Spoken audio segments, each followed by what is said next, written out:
कबीरदास। प्रिय बच्चों, आज हम कबीरदास जी की साखियों की व्याख्या करने जा रहे हैं। कबीरदास की साखी है, राम नाम कई पंत रई, देवे को कछु नाई, क्या ले गुरु संतोष ये, होंस रही मन माई। इस साखी में कबीरदास जी कहते हैं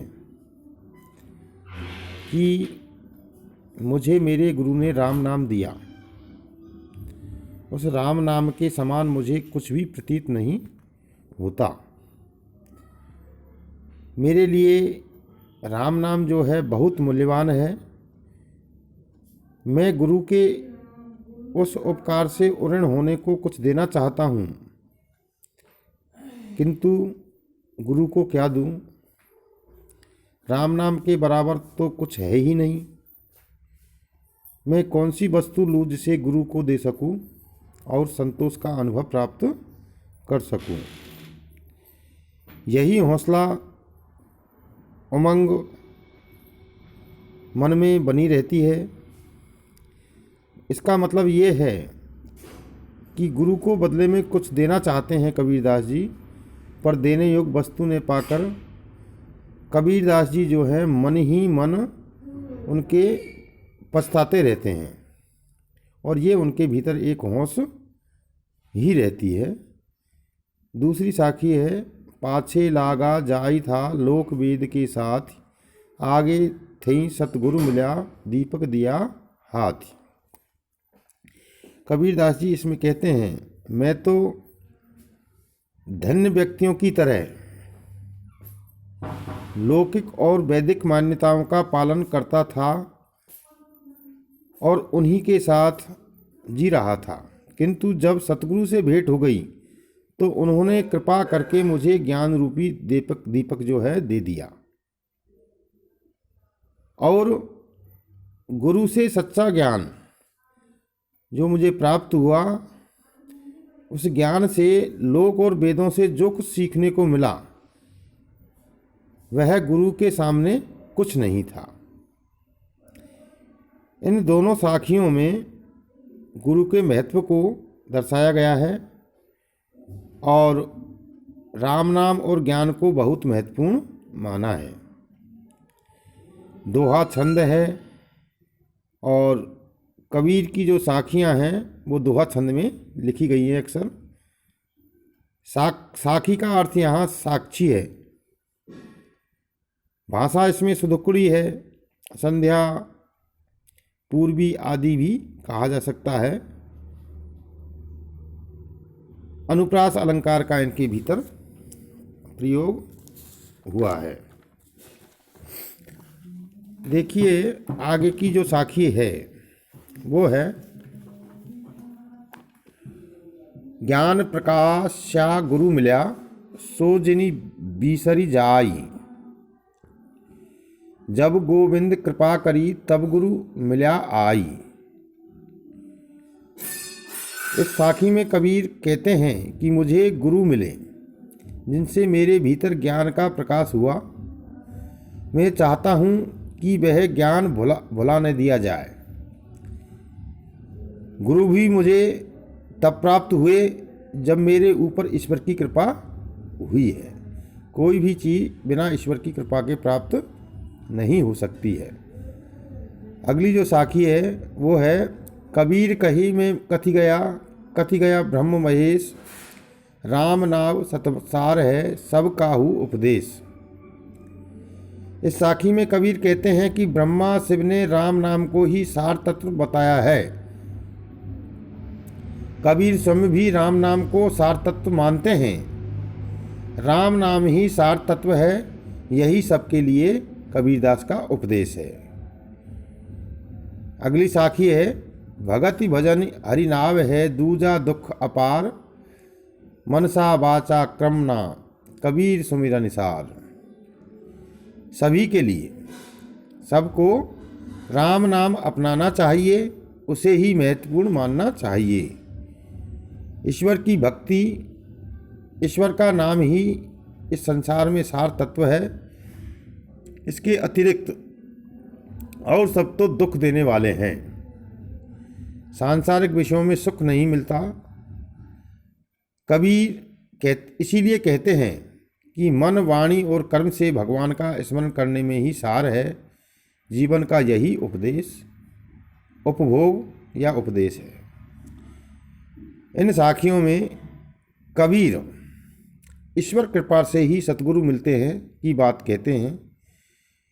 सतगुरु ही सच्चा ज्ञान दे सकता है, ये भी उन्होंने कहा है।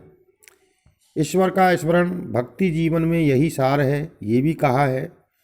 और सब दुखदायी हैं, ये उनकी मूल धारणा है। ईश्वर का स्मरण भी मन, वाणी और कर्म से होना चाहिए, तभी वो प्राप्त हो सकता है। इन साखियों में अनुप्रास और यथासंख्य अलंकारों का प्रयोग किया गया है। अगली साखी है, चिंता तो हरि नाव की और न चिंता दास, जे कुछ चितवई राम बिन सोई काल की पास।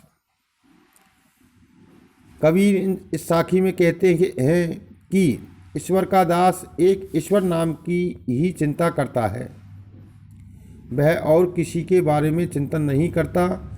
जो व्यक्ति राम को छोड़कर और विषयों का चिंतन करते हैं, वे काल के पास या बंधन में जकड़े जाते हैं। अगली साखी, तू करता तू भया, मुझ में रही न हूँ, बारी फेरी बली गई, जित देखो तित तू। इस साखी में कबीर कहते हैं कि तू ही है, इस प्रकार उस ईश्वर के बारे में चिंतन करता हुआ तू ईश्वर रूप हो गया है। तू का मतलब कबीर, अब मुझ में अपनापन या अहम भाव नहीं रहा है। आगे कबीर कहते हैं, मैं तो उस ईश्वर पर बलिहारी जाता हूँ, बारी फेरी बली गई, जित देखो तित तू। अब तो मैं उस ईश्वर पर बलिहारी जाता हूँ,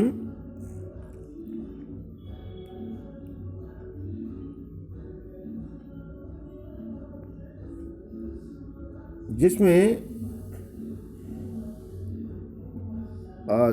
तू बारी फेरी बली गई, जित देखो तित तू। मैं तो उस ईश्वर पर बलिहारी जाता हूँ, मैं अब जिधर देखूं उधर वह ईश्वर ही मुझे दिखाई देते हैं। अर्थात मेरे भीतर कोई अहम भाव अब नहीं रह गया है। अगली साखी में कबीरदास जी उदाहरण देते हैं, देखिए।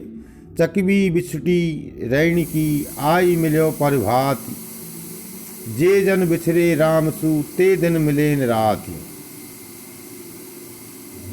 कबीर कहते हैं कि चकवा और चकवी रात को पृथक रहते हैं। चकवी अपने प्रिय से रात को बिछड़कर प्रभात होने पर आ मिलती है।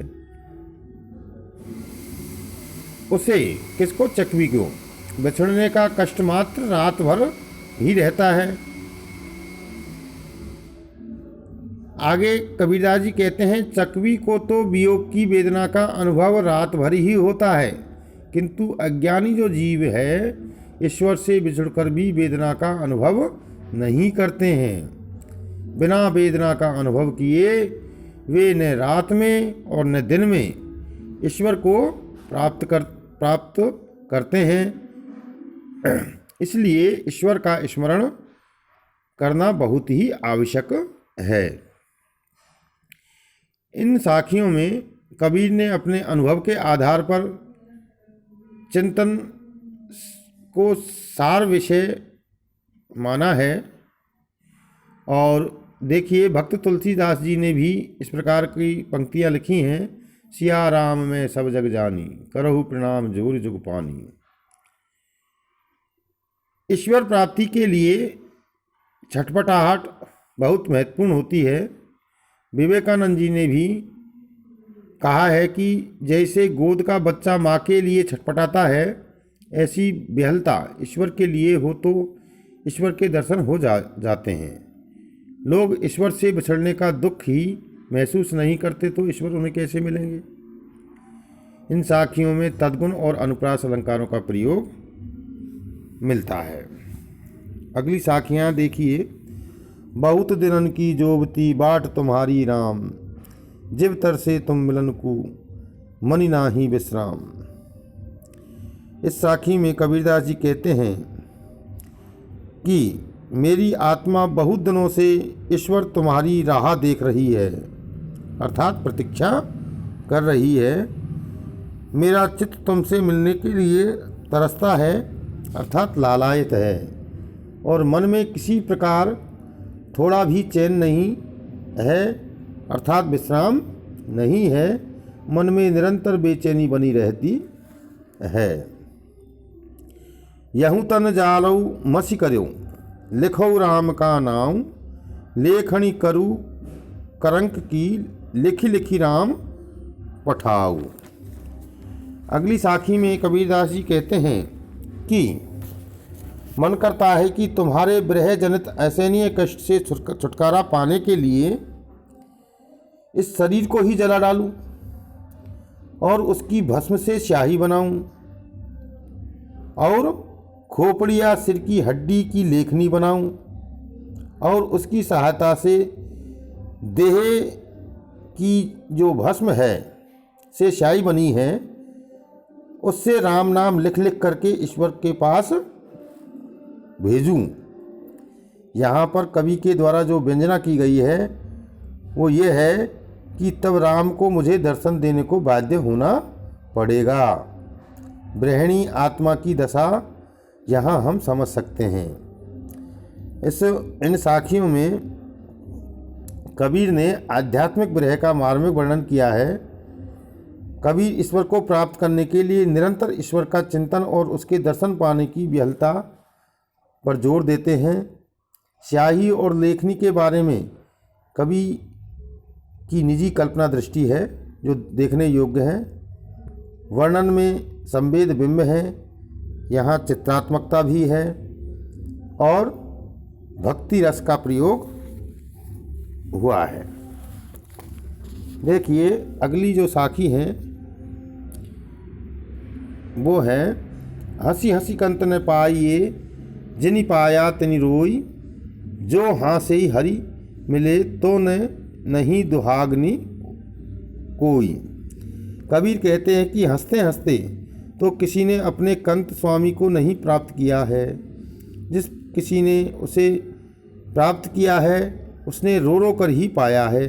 यदि जो हंसी हंसी हरि मिले तो नहीं दुहाग्नि होए, यदि हंसते हुए आसानी से यों ही स्वामी मिल जाए तब तो कोई दुर्भाग्यवती सुहाग रहित नहीं रहेगी।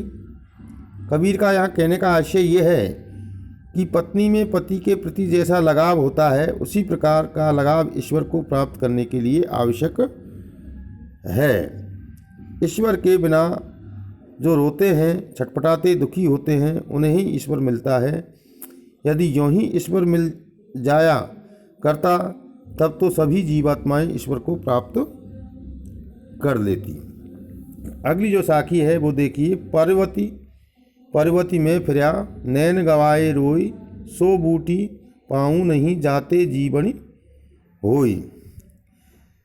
पर्वत पर्वत पर घूमता फिरा हूँ और खोजने के प्रयास में उसे प्राप्त न कर पाने के दुख में रोने से मेरे जो नेत्र हैं वो मैं गंवा बैठा हूँ। फिर भी मुझे वह बूटी औषधि नहीं मिल पाई है जिससे मृत जैसा मैं नया जीवन प्राप्त कर सकूं। कबीर कहना चाहते हैं कि मैंने ईश्वर प्राप्त करने का उपाय जानने के लिए बड़े बड़े साधकों, शास्त्रज्ञों के पास में गया, किंतु मुझे किसी से ईश्वर प्राप्ति का उपाय या ज्ञान प्राप्त नहीं हुआ। ईश्वर प्राप्त किए बिना मैं मृत जैसा हो गया हूँ। इसमें इन साखियों में विरहानुभूति, छटपटाहट, विहलता पर जोर दिया है कवि ने। व्यंजना शब्द शक्ति है और विप्सा अनुप्रास अलंकारों का प्रयोग हुआ है।